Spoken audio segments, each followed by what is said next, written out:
Ostajamo na štajerskem gornjem področju. Največja županska čaga bo novembra potekala v Mariboru, saj tam kandidira kar 18 kandidatov. Da imajo Mariborčani toliko ljudi na izbiro, seveda zveni super. Veliko boljš, kot da živiš v občini, kjer boš moral novembra izbirati med zdajšnjim županom in neveljavno glasovnico. Po drugi strani je pa res, da pri 18 kandidatih lahko že pozabiš, kdo je kdo, na kar očitno računajo nekateri od kandidatov. Po prvih anketah, sodeč v boju za županski stolček, namreč kaže najbolje novincu Saši Arsenoviču in pa večnemu povratniku Francu Kanglerju, za katerega so županske volitve očitno kot derbi Maribor-Olimpija. Tega on ne bo zamudil za nič na svetu. Visoka uvrstitev Franca Kanglerja, volila naj bi ga dobra četrtina anketirancev, je marsikoga presenetila. Tudi nas. Zato nas je zanimalo, na podlagi katerih podatkov so sklepali na takšen volilni izid in kakšne ankete so Kanglerjevi pravzaprav izvajali.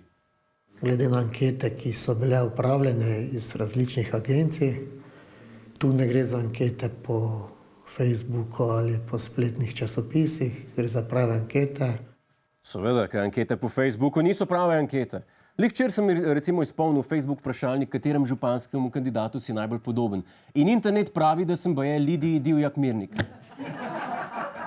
Meni se sicer ne zdi, zato ker nikoli ne nosim kravate vezane v mašno, ampak okej. Ampak Franc Kangler pametno spletu ne zaupa. Kaj pa veš, kak dela to ti VireLS? Ti viš te podatke, se prenašajo po zraku? Ne? Se ti pravim, tukaj nekaj ne štima. Kangler dela prave ankete. Take, v katerih lahko začutiš utrip populacije, ki se zbuja ob 4 zjutraj, ki ni čisto ziher, zakaj nekateri telefoni nimajo kabla in ki na pamet ve, na kateri strani teleteksta so informacije o setvenem koledarju.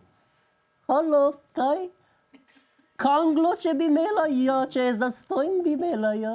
Evo, pa smo na 25% podpore. Nižje od pričakovanega pa se je znašel trenutni župan Fištravec, ki je po anketah šele na 5. mestu. Da si 5. od 18 je načeloma super uvrstitev, če tekmuješ na dirki Formule 1. Je pa manj super, če tekmuješ na tekmovanju z naslovom Dovodu v mojo službo.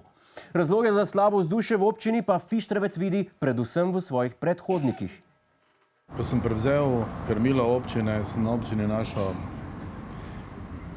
ne najdem boljšega izraza kot smetišče. Fištravec se torej pritožuje nad stanjem občine, katere krmilo je prevzel ravno zato, ker je bilo stanje res slabo. Približno tako, ko bi se gasilci pritoževali, da je bilo ob njihovem prihodu vse v plamenih. To je naš YouTube kanal.